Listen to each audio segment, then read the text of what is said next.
Thousands of children and families in Marion County struggle with issues like poverty, substance abuse, or mental and emotional illness.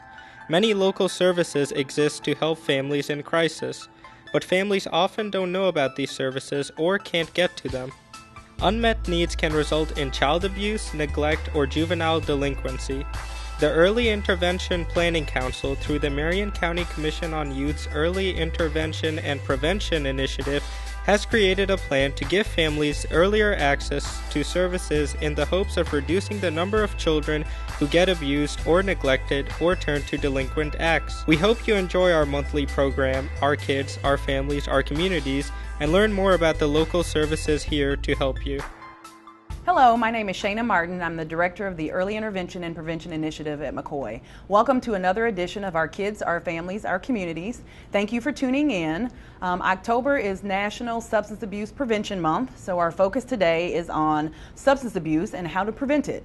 As you know from watching this show in the past, we're all about prevention, and we also recognize from some of our other shows that the trauma that parents and kids experience often lead to substance abuse. So we're here today to talk a little bit more about that, about substance abuse, about what it is, some of the facts and statistics, and then hear from some local providers about the importance of prevention, and then also what are some resources in our community if folks need to tap in, particularly focusing on adolescent substance use. So thank you very much for being here. We have our guests, Gail Stone from Hope Academy and also Randy Miller from Drug Free Marion County. So I'll just give you guys an opportunity to introduce yourselves, tell us a little bit about what you do and about Hope Academy and all that good stuff. Okay. Again, Gail Stone. Shana, thank you for having us on today. I'm the principal, have the privilege of being the principal at Hope Academy. It's the only recovery high school in the country, or in Indiana. We're one of 25 recovery high schools in the nation, and we serve students who have struggled with substance abuse and addiction issues, grades 9 through 12, and we are a tuition-free public school that kids have access to, and we're associated with Fairbanks Treatment Facility, which we are the only recovery high school in the nation that has a treatment facility as a partner. So it's a great partnership. Okay, great, and we'll learn more about Hope Academy as we talk this morning. Thank you. Randy? I am Randy Miller, Executive Director of Drug Free Marion County, and thank you as well, Shannon, for having me on. We're a nonprofit organization that's been around for about 15 years. We have sort of a dual role in the community. On the one hand, we're part of a statewide network of coalitions like Drug Free Marion County that do some planning for the community in regards to what are the priorities and the problem areas that we see regarding our alcohol, tobacco, and drugs, specifically in the categories of prevention, treatment, and law enforcement. Okay. And from that plan, we actually have some funding that we're able to give out in grants. These are dollars that are collected through the court system for alcohol and drug offenses. And so we're able to sort of target where those funds go to help us meet those goals by funding some organizations and projects in the community that address those objectives that we've identified, sort of our priorities for the year. So they become partners with us in achieving our goals and our plan. The other part is that sort of at a more grassroots level as an organization, we look primarily at what can we do in regards to prevention, how can we fill in some gaps in the community, what things need to be done, and also we look at ourselves as sort of a resource for other organizations because unlike Fairbanks and others, we are sort of a networking liaison organization, try and bring folks together to sort of address issues in a collective fashion. Okay, so you work with all of the different substance abuse related, addiction related centers, facilities, law enforcement, schools, prevention, law and enforcement. treatment. There you go. Okay, great, great. Well, thank you guys both for being here today. So let's talk about substance abuse. What is it? How is it defined? Who does it impact? What impact does it have? You guys want to talk a little bit about that? I know those are pretty loaded questions. Yeah. Who? Let's say it's probably easier to identify who it doesn't impact than who it does. You know, it's sort of a substance abuse dependence or addiction. Really knows no socioeconomic bounds, no cultural bounds. There are folks from all walks of life that have fallen throes to the disease. And I'm sure most of the folks who are listening, many folks sitting in this room probably know somebody, have had a family member, coworker that struggled with alcohol or drug addiction. It's just that rampant. And I think consequently sometimes, unfortunately, people sort of tend to sort of go, the problem is so big, what can we do about it? Because there is so much of it around that it's difficult to sort of wrap your arms around what's a potential solution for all of this. So you have to look at how do you address it in segments, because you can't sort of address it all at one time. Yeah, we know there's about 24 million Americans in 2012 that reported being current drug users. And the unfortunate thing that we see is about 1 out of 10 of those are able to get treatment, have access to treatment. So that's a big issue and a big problem in general that we have, that so many are suffering from the disease, this brain-based disease that we know has been identified as a disease, and the treatment access is not there for them, which is a problem. And is that because of insurance, funding streams? A lot of those all issues. Of those things? Yep. Yes, areas where they're at, access to it, whether they are involved in the criminal justice system, all of those things can make barriers to getting the treatment. Okay. So how do you guys work to overcome some of those barriers, particularly from a prevention Fairbanks has done a perspective? wonderful job of giving charity care to adolescents and groups that can't provide or have the funding to do that. And I'm sure many other organizations are able to do that through grants, through Drug-Free Marion County. I'm sure we can have the ability to serve more, but that's one way, I think. And maybe earlier on doing more educational-based things so that we don't get to the point where we have to have a person come in for inpatient. Do a lot of pre-education in the early grades. We see the average onset now for drug use is age 12. And for many parents, that's not even on their radar at 12. You know, they're seeing their kids riding their bikes in the driveway and those kind of things. So it's scary to think that age is so early on, and that we should be doing a lot more earlier than we are. Yeah, and I think, one of the things that we sort of grasped onto as an organization, again, sort of looking at what are some of the gaps and what are some of the areas that maybe aren't being as addressed as well as we'd like. There's a number of organizations and opportunities for young people to learn some drug prevention messages and tools. But we really think one of the keys is parents, caregivers, and the role that they have in this. And so we have, as an organization, again, going back to our plan, one of the things we've had in our plan for the last 4 or 5 years is parent education and awareness. What is your role? What do you need to know? As Gail mentioned, 12th grade. 5th to 6th grade generally is the age at which kids start to experiment and start to use. Okay. So we sort of target our resources and our time looking at both parents and what are the efforts we can make as an organization to delay the onset of the start of use. And basically that means when do kids start, because it's been shown through research that the longer you can delay the onset, the much less likely an individual, in fact, you delay it past the age of 21, the chances of someone having lifelong addiction or substance abuse dependence is significantly decreased. Okay. So the later folks start, if they start at all, that's right. Then the better the outcome and the less the impact on the whole family dynamics and that individual. Exactly. But the hope is that by educating and parents being involved, is that they won't begin using at all. Because thinking about 12 years old as an age of onset and use that could lead to an addiction issue is pretty scary. I have an 8-year-old daughter, so that's not, I'm like counting my years. That's scary. And I think it's hard for parents sometimes too. I hear a lot of parents that bring students in and register them that they didn't even have a clue. And I at first I was kind of like, how did you not have a clue that your child was struggling? Kids do a great job hiding a lot of their substance use.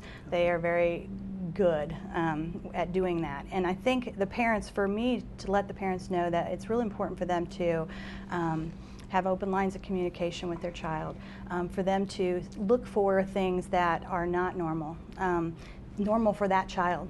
It's hard to navigate between normal adolescent behavior and whether or not it's something. I think the magnitude and the frequency of the behaviors is really important for parents to look at.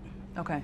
So what are some other tips? So you've talked about parents, I think one of the things you sort of talked about is understanding child development to begin with. So what is typical development for a child this age? And then that gives you an opportunity to know if your kid is doing other things, what which may not be so typical or developmentally appropriate, may be a warning sign of some things. Very much so what are some other things that parents can do? Open line of communication, so really talking to your kids, being open. And we've done shows on a number of topics. So talking to kids is really important, about bullying, about sexual abuse, about privacy, boundaries. I mean, there's just so much, but substance use should be one of those things. Right, and I think one of the things that I would tell parents and caregivers, because sometimes the primary caregivers aren't parents, True. but whoever is responsible is, it's been shown to be effective that sometimes we tend to think as parents, especially when our kids get into adolescence, that they don't really listen to us and they don't want to hear what we have to say. Well, research has shown otherwise. And so we encourage parents to have that conversation, to have it regularly. Let them know you don't approve, you have clear standards and rules.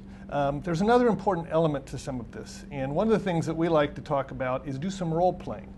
And by that we mean sort of things like, as a parent, your child is going to be put in situations where the temptation is going to happen. I mean, you can do a lot of things to prevent things, but you can't prevent them from being in those situations. And so sometimes having a script in advance so that your child knows, hey, I got to make a choice here. I make a good choice, I make a bad choice. If I make a bad choice, I'm not only going to get in trouble, but some other consequences may occur. Maybe a good choice is I call my parents and they'll sort of bail me out. And kids sometimes want to have that, but you need to have that done in advance, because a lot of times the kids are going to make the bad choice without having that as a fallback. That's true. Yeah, I've watched some of those Dateline episodes where parents are sitting in one room watching their kids be put in a situation like that. And the parents are always like, "Oh, my kid won't get in the car with that, young person who's just been drinking, or my kid is certainly going to say no." And lo and behold, it's the larger percentage kids do say yes, or they do get in that car, or they do make that wrong choice, and then the parents do realize that maybe I haven't said enough, or I haven't talked enough, or I didn't, I just assumed, but we can't always assume, and it's the continuing to have those conversations so that our kid is well, and we know the adolescent brain, the prefrontal cortex just isn't developed. Their problem solving, their deciding whether it's right or wrong is very underdeveloped even through most of their adolescence. So add drugs and alcohol to that, it really causes issues. So. Other tips for parents or caregivers that may be watching? Communication? I think if a kid loses interest in things they've always loved, whether it's extracurricular activities, if they've stopped playing basketball, or they've stopped doing an activity that they loved, a change in their peer group, different people that they're hanging out with that you may not know the families or things like that. I think loss of interest in school, attendance issues.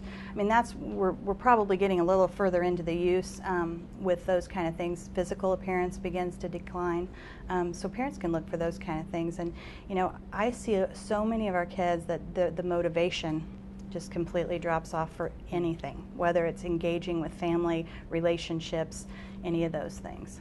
So I can look for that. Okay. Other signs or symptoms of use? Of use? Well, there's certainly a lot of physical signs, and there's a whole laundry list of those, and I'm sure Gail's got some, and we've got some on our website, and parents can go look at those. I think as far as other signs that you might look for, we may have a chance to talk about this later, but there are certain things that you might not be even have a clue about as a parent, that sometimes kids, we talked about parents not being aware.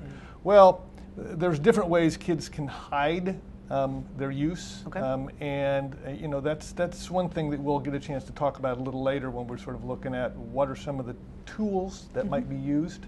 Well, let's talk about that now. So, because you've got some fun stuff, and I think to hear you say that most of the parents, or a lot of the parents that bring young people in, say they didn't know and they didn't have a clue, and there may be some folks who are watching now who are thinking, now I wonder if my kid who is now having some trouble in school and grades are dropping or isn't interested, and I just kind of didn't think much about it and didn't realize what was going on. Maybe I should start checking into some more things. So, and knowing that young people hide it well, what are some of the things you got going on over here, Randy? Well, we got some physical things, but I also wanted to share, we've done some surveys of students that have told us that a lot of times the kids are smart enough to sort of know, if I'm going to do it at home, I got to be pretty careful. We're going to talk about what some of those are. But there's a lot of the kids that will share with you that if they're using, they're not at home. They're going to tell you, well, it's at a friend's house. It's somewhere else, because they sort of get the clue that if mom and dad find out, I'm in trouble. And sometimes use starts there, at parties, for example, and other things like that. But let's sort of take a look at some of the things we have here. Now, some of these are ways that kids can hide potential drug and alcohol use. Okay. And these are things, some of these are pretty common things you might find in your child's room. Okay. First of all, for example, most people know what this is. Mm-hmm. This is actually a working computer mouse. You plug it in, had batteries, it would operate, but also if you take it apart, there's a scale inside this mouse. So you can weigh it. It has a digital scale right there. It will tell you about measurements of different products. Okay. So that's one item we have. We also have, and we've had parents tell us this story, that a young person, unfortunately, who passed away with an addiction to prescription pills. Okay. And they discovered after the young man was gone that he had a number of places. One of the places he hid some of his pills was in the battery compartment for his remote control to his TV. Okay. There were other places as well that they found. Sometimes it was in the some of his clothing, various places in his clothing. He had hid that. Okay. This is a pretty nondescript marker. Most folks would say, oh yeah, looks like a marker, except it's sort of white if you open it there. But the reality is the bottom comes apart, although this is a little harder to get apart and it's actually got a pipe inside of the marker. Now, these things are all, understand all of these things I'm showing you today are all legal to sell. Okay. Yep. This actually is a can of, it actually has some Pringles in it. But it also has, this is not what you think it is, this is fake, but this is a bag of potentially some contraband that your young person could hide in their Pringles can. Folks have probably seen already this 2-liter pop bottle sitting here, and actually it does have Diet Coke in the top and in the bottom, but then again it has a large compartment in the middle. Now, we left the price on here, which is $45, not what you typically pay for a 2-ounce bottle of, a 2-liter bottle of Coke. We also have some candy here, and why? Because kids can sometimes find creative ways to sort of hide their use, and sometimes in a candy bag, because parents think, oh, well, they just got some M&Ms. Well, they pop a few pills or something in there.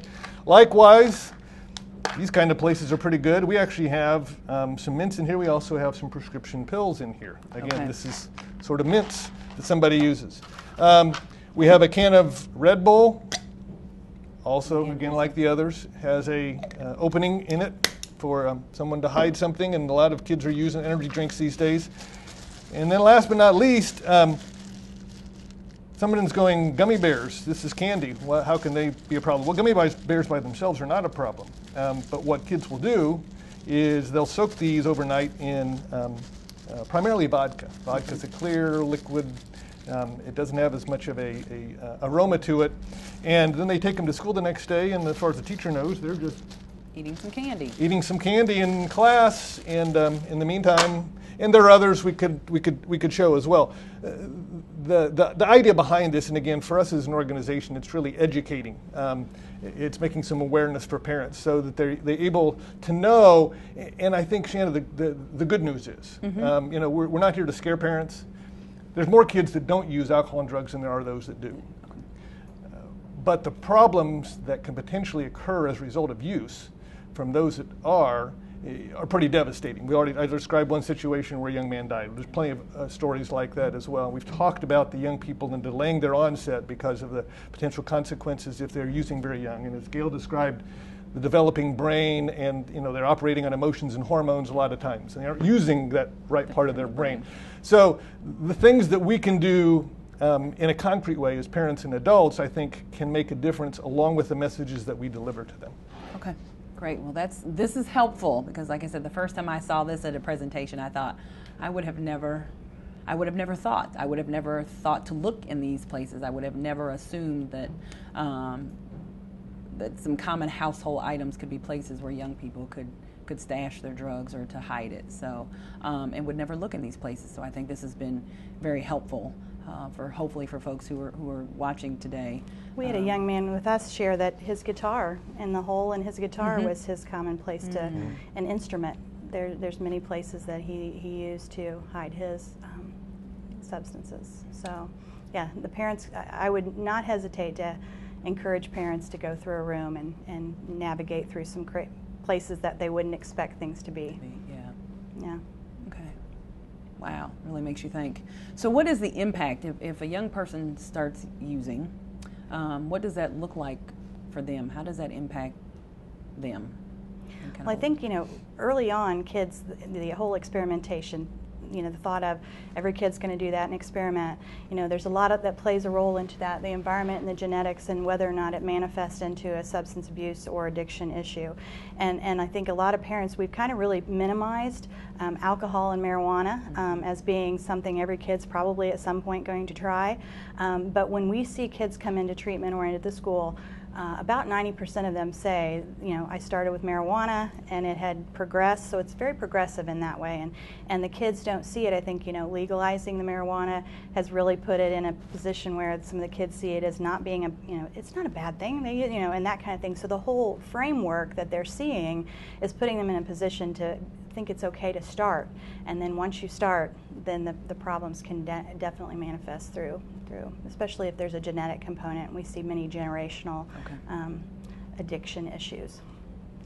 Yeah, and I think the stories that I've tended to hear is typically when someone's involved in addiction or dependence, there's three ultimate consequences: a life of institutionalization, involvement with the criminal justice system, and the last one, which we've already talked about, is death because of overdose. And as a parent and as an adult, you tend to get scared about the last one, and we see unfortunately those tragic things occur. But there's far more people that are sort of involved in the other two, in the treatment system and in the criminal justice system, and not just from a we tend to think in terms of, what does this happen? How does this impact the individual? Well, it impacts everybody. It impacts the family members. It impacts, may impact your employer. It impacts our economy because the cost that we end up for these individuals that are involved in substance abuse treatment, involved in their health care, individuals that, for example, even just using alcohol for some people is problematic if they have health issues like diabetes or something like that. And so the cost that we all absorb as a result of substance use is really astronomical, and we never recoup any of that by actually addressing it through taxes and revenues. It's never happened, and it won't happen. Whether you're looking at marijuana, whether you're looking at prescription pills, whether you're looking at alcohol, even tobacco. And it's interesting about tobacco, because Gail mentioned marijuana. One of the things that I wanted to share, which we've seen, is in the last 20 years, and the surveys now sort of will tell you that young people have a different view of tobacco, which is a good thing. But if you look at how they're viewing marijuana, they flip-flopped. Yeah. Okay. All of a sudden marijuana is legal, it's medicine. It's okay. And what they've been hearing about tobacco is you can't even inhale the secondhand smoke, let alone smoke it itself. So they tend to hear those messages, and they internalize that and they share it, and it's like, that's no big deal. Okay. And what about prescription drug use? Talk a little bit about that, because that seems to be on the rise, and we're seeing a lot on the news about. We do see a lot of prescription problems, but I think one that is more concerning to me at this point is prescription drugs have become very expensive for kids to purchase. And so there is a big push at this point right now. Heroin has become a very big item in the market. Students and young adolescents can purchase it for a lot cheaper than they can actually purchase like OxyContin or the drugs that are painkillers, the opiates.